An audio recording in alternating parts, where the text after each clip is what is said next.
The long war continues. Abaddon's crusade of deception and attrition is proceeding as planned. With the twisted meanders of warp time in his favour, the Warmaster prosecutes a patient campaign that will see the forces of chaos triumph sooner or later. Like a duelist landing blow after careful blow, the Despoiler harasses the Imperial Juggernaut, looking for his moment to deliver the fatal strike. The records of the Terran Administratum, co-referenced by the Ministorum, and compiled within the sealed vaults of the Ordo Malleus, speak grimly of the war known among the Ecclesiarchy as the Ghost War. Its origins are shrouded in deceit and shadow, for such is the way of the archenemy, and such is the hand of Abaddon the Despoiler, Warmaster of Chaos and heir to Horus. If you feel like bringing utter despair and destruction to the galaxy, the best place to do so is on the tabletop, and the best place to get what you'll need is our sponsor Chepekyu, who are offering their new complete fantasy bundle. This is a discounted collection of the tabletop fantasy gaming assets produced by Chepekyu, combining maps, scenes, and tokens. The stunning maps can be used as static images, but also feature animation and sounds when used in virtual tabletop programs, all of which work with Chepekyu assets. There are more than 6,000 maps in the archive already, including sci-fi maps if you want to take your adventure right into 40k territory. The Scenes collection gives you thousands of backdrops for gameplay events, with variations for different times, moods, or themes. Tokens are a new system for easily portraying NPCs, monsters, or any actor in the world. There are loads of presets to use, you can customize them, or even generate tokens randomly to quickly bring out new characters or enemies. Every month, Chepekyu releases 5 new maps, 5 new scenes, and more than 40 new tokens. To get them, plus the massive back catalogue, you used to need to buy 3 different subscriptions. But with the complete fantasy bundle offer, you need only pay for 2 to get all 3. It's also much cheaper than their previous Patreon subscription method. It's the perfect time to bring their massive collection to your tabletop, or get some new material at a discount. Sign up at go.chepekyu.com/wizards_warriors, link in the description. Whereas the 6th Black Crusade had been marked by open slaughter beneath a bloody sky, the 7th would be a war of silence and phantoms. The attack was launched in 811 M37. Across the Gothic sector and beyond, the Eye of Terror bled darkness into the stars. As they had done countless times before over the past millennia, the defenders of Segmentum Obscurus manned their battle stations. Every single fortress world, orbital defense station, and forward outpost was given the order to prepare for the fight of their lives. Able-bodied civilian populations were pressed into militia regiments or logistic corps. The rest were evacuated or converted into servitors to prevent panic and warp corruption. Ministorum priests, attached to the Imperial Guard regiments, offered blessings and last rites to the men under their care. From the darkness of the void, the Emperor's angels of death descended in their hundreds to protect his domain. More than any other planet in the Segmentum, Cadia became a hive of frenzied activity. The time had come for a new generation of Cadian shock troops to hold the line and defend the Imperium from annihilation as their forefathers had done countless times before them. Yet, as the brave defenders of mankind peered into the cold emptiness of space, no fleet was seen crossing the accursed threshold of the Eye. For a time, all was suspiciously and unnervingly quiet. Millions of guardsmen clutched at their lasguns with trembling hands, waiting for a blow that refused to land. Taking example from the enigmatic Alpha Legion, Abaddon slipped past the bastions of Cadia like a wraith beneath a storm, unnoticed by augurs or astropaths. The seemingly impenetrable Imperial front line was entirely bypassed without a shot being fired. One can only imagine the horror of the Imperial defenders when their scans finally picked up the presence of the Warmaster so deep within their lines. No one knows what methods he made use of, but within a span of weeks, worlds were gone, entire systems were left silent, and their Vox networks were choked by static and screams. The High Lords of Terror were caught in a web of paranoia, beset by conflicting reports and phantom signals. The Ghost War had begun. The scattered remnants of the fleets of Battlefleet Obscurus, tasked with guarding the unstable passages around the Eye, found themselves outmaneuvered at every juncture. Abaddon's fleets struck without warning at their rear, before vanishing back into the void. On the volcanic death worlds of the Harness Collective, Abaddon's warriors descended like shadows birthed from the Immaterium itself. Clad in Baroque ceramite and trailing warp-tainted fumes, they shattered the great geothermal seals that caged the planet's molten fury. Scalding vapor, thick as smoke, surged through habdomes and manufactoria. Entire cities vanished beneath waves of superheated mist, leaving only warped skeletons and seas of blistered corpses. Vox operators choked on scalding air as emergency frequencies cackled with distorted screams before lapsing into hollow static. Millions perished unseen and unheard, their flesh sloughing from bone as their souls were wrenched screaming into the waiting maws of the warp. Further rimward, the void stations of Nias, ancient bastions of the Adeptus Mechanicus, succumbed to brutal desecration. In the obsidian-shadowed corridors of Nias Prime, the heretics ransacked the sacred vaults, seizing Archaeotech relics and Xenotech curiosities hidden since the long night. Plasma welders carved through adamantium vaults, while dark magi of the Dark Mechanicum reveled in the profane rites that followed. The tech priests were butchered and left dangling from iron gantries. Their lifeless forms swayed like morbid sensor bells, rusted augmetics etched with the sigils of the dark gods, still twitching with fading machine spirits corrupted beyond recovery. On Gyro's storm-racked oceans, the horrors deepened. Blood-maddened warbands, clad in brass-rimmed crimson, emerged from the maelstrom aboard vessels pulsing with Khorne's wrath. Amidst black squalls and tidal surges, renegade Astartes cast hundreds of silt miners into the abyss, where famished rift sharks tore them apart in feeding frenzies. Towering mining rigs were torn asunder, dragged beneath the waves by chains and harpoons, their skeletal remains jutting from the surf like the ribs of drowned leviathans. The oceans themselves became tainted, foaming red and black, as echoes of savage rites reverberated through the depths. Throughout these harrowing months, the Imperium flailed blindly, desperate to unmask the architects of this invisible war. Fleet masters of Battlefleet Obscurus deployed flare ships and auger relays, flooding the void with probes and vox incantations, yet only echoes and madness returned. Inquisitorial kill teams sent to recover survivors found only silent graveyards, drenched in blood and thick with the scent of ozone and burnt flesh. By the time the pattern emerged, it was far too late. Abaddon sought no singular fortress to topple, no grand bastion to storm. His ambition was a campaign of slaughter, a shadow war of bleeding cuts and poisoned wounds, designed to bleed Segmentum Obscurus dry, one blighted world at a time. Yet the traitor legions would not remain hidden forever. At Midian, beneath a blood-red sky, Abaddon revealed his hand in earnest. Deploying to halt Chaos advances, the Blood Angels were drawn into a brutal confrontation against the Black Legion and its warbands. Records are fragmentary, though one truth remains clear. Abaddon unleashed a fury reminiscent of his gene-sire Horus Lupercal. There, amidst shattered cathedrals and burning Prometheum fields, the sons of Sanguinius stood against the tide. Assault companies clashed against Khornite berserkers, their jump packs lighting the ash-choked skies. Devastator squads rained fire from crumbling bastions, but the berserkers could not be stemmed. From among them strode Abaddon himself, leading frenzied champions of the Skull Throne into the teeth of the Imperial defences. The Canticle of Cassandria Lev speaks obliquely of salvation that came not from Terra nor Baal, but from the outer night.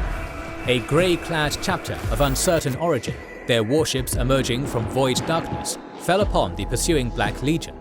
Some savants of the Ordo Astartes whisper that this was a rare intervention by the elusive Carcharodon's Astra.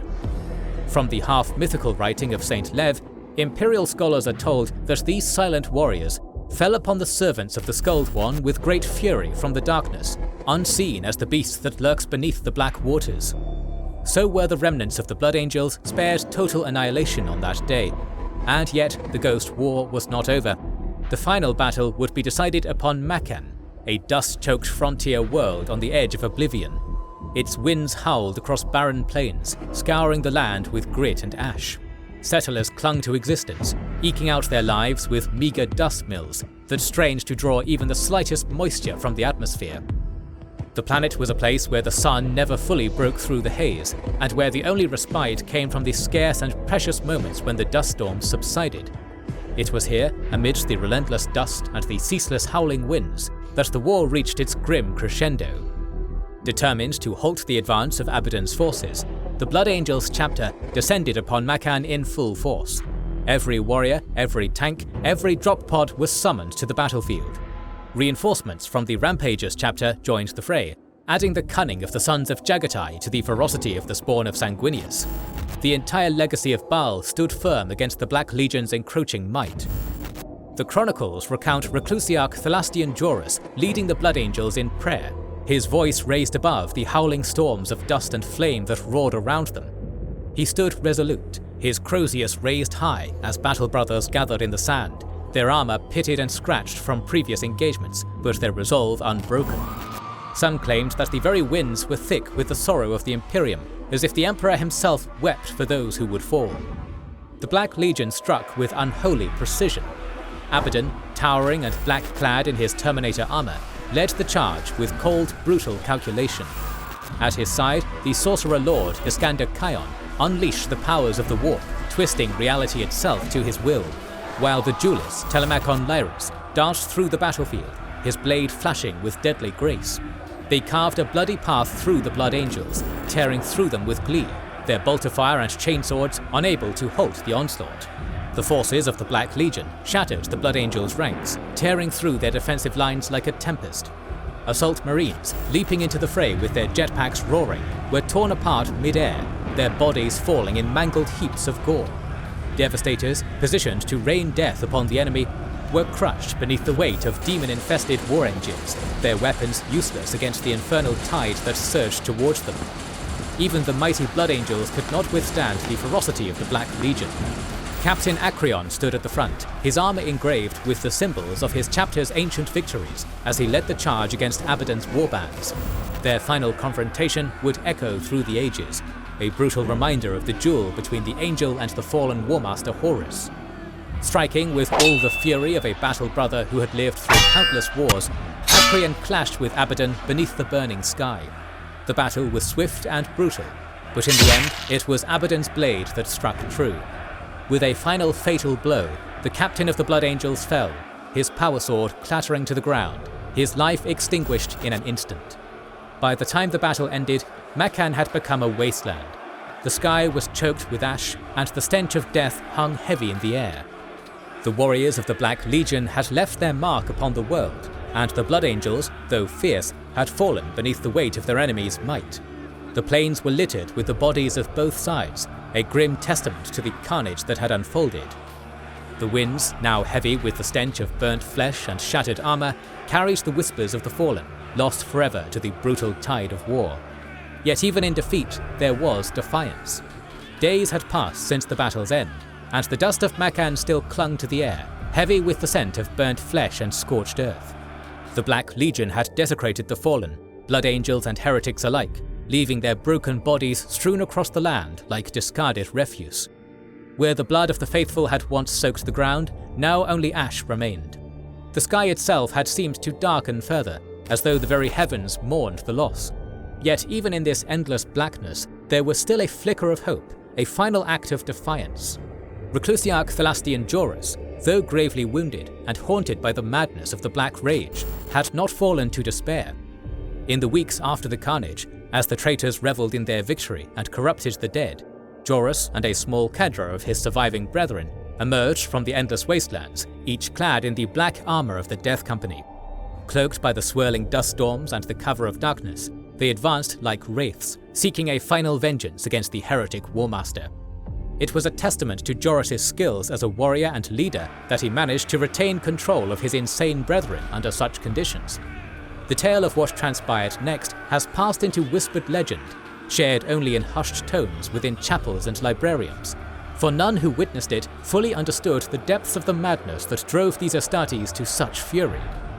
It is said that Jorus and his warriors, whose minds were twisted by the curse of their Genefather's death, tore through Abaddon's personal honor guard with a fury that exceeded anything the heretics had ever seen. Fueled by an insatiable bloodlust, they became living embodiments of wrath, unrelenting and unstoppable. The very air seemed to tremble with each strike of their chainswords, as if even the planet itself recoiled from their anger. Amid the carnage, as Black Legionnaires fell before them like leaves, Jorus found himself face to face with Abaddon the Despoiler. It was here, in the heart of the battlefield, amid the ruins of Makkan's shattered landmarks, that the final confrontation unfolded. The sky above was a tapestry of lightning and smoke, casting jagged shadows across the blood-stained ground.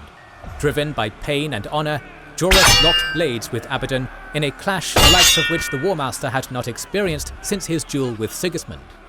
Some say the fight lasted mere seconds, others claim it raged for hours beneath a sky that crackled and burned with the fury of the gods themselves. What is certain is that, despite Joruss's unparalleled fury and the fierceness of his warriors, Abaddon emerged victorious. Imperial records speak of deep scars upon the despoiler's corrupted form that no apothecary could heal. These marks, whispered to be the traces of the Emperor's will through Joruss's sword arm, are with Abaddon to this day. They haunt him even as the grim darkness of the 41st millennium draws to an end, a constant reminder of the defiance that had dared to rise against him. When the Death Company had finally fallen, their bodies scattered and lifeless, Abaddon left them undisturbed. Joruss and his warriors were not discarded like the others. Abaddon, in his own dark way, honoured them. The Death Company warriors were seated upon makeshift thrones, carved from the broken bodies of Black Legion corpses. Their once proud forms, now broken, were arranged as though they were kings in the ruins of their glorious defeat, a final farewell to warriors worthy of the name. In the end, Maksym stood as a hollowed husk, scarred not only by the weapons of war, but by the scars of the soul, the echoes of a battle that had torn apart everything in its path, leaving only the faintest trace of defiance in the hearts of the fallen. In the final years of M37, the Blood Angels were a broken force. Their gene seed, desecrated beyond recovery, lay scattered across the blood-soaked dust of Maksym. It would take centuries for the Sons of the Angel to recover their strength and rejoin the war across the stars. The Black Legion, bloodied beyond Abaddon's estimation, withdrew to the Eye of Terror, leaving ruin in their wake. Fabius Bile, the twisted apothecary of the Emperor's children, received from Abaddon a tithe of corrupted Blood Angel gene seed, harvested from the dead. With it, Bile would craft horrors to serve the despoiler's will in campaigns yet to come. Mankind, meanwhile, licked its wounds in silence, for few could bear to speak of the Ghost War's shadow. Of all the Black Crusades, few were so defined by whispers and phantoms, yet so costly in pride and blood. For the first time since the War of the Beast, a chapter bearing the glorious name and legacy of a founding legion had almost ceased to exist. The cemetery world of Hypercitis, orbiting a dead star in the galactic north, became the final resting place for Maksym's fallen. Upon its obsidian walls, in ancient fresco and bas-relief, the faces of the mysterious grey-armoured space marines who turned the tide at Midian are still depicted, while the desperate deeds of the Blood Angels are immortalised in all the splendour they deserve. Some claim the 7th Black Crusade was but a probing strike, a cruel jest before the despoiler's true designs. Others insist it was a test of the Imperium's vigilance. The truth is locked within the walls of the Inquisition and the madness of those who survived it. What is certain is this: where once stood proud chapters and thriving worlds, now lie dust, silence, and the echo of laughter from the Eye of Terror. More stories from the Warhammer 40k universe are on the way, but in the meantime we are planning to cover the battles of many other fantasy, sci-fi and space opera universes, so make sure you have subscribed and pressed the bell button. Please consider liking and sharing as it helps immensely, and don't forget to comment. We'll try to read and respond to every comment, as we want to know what you think about this video and which videos you hope to see in the future.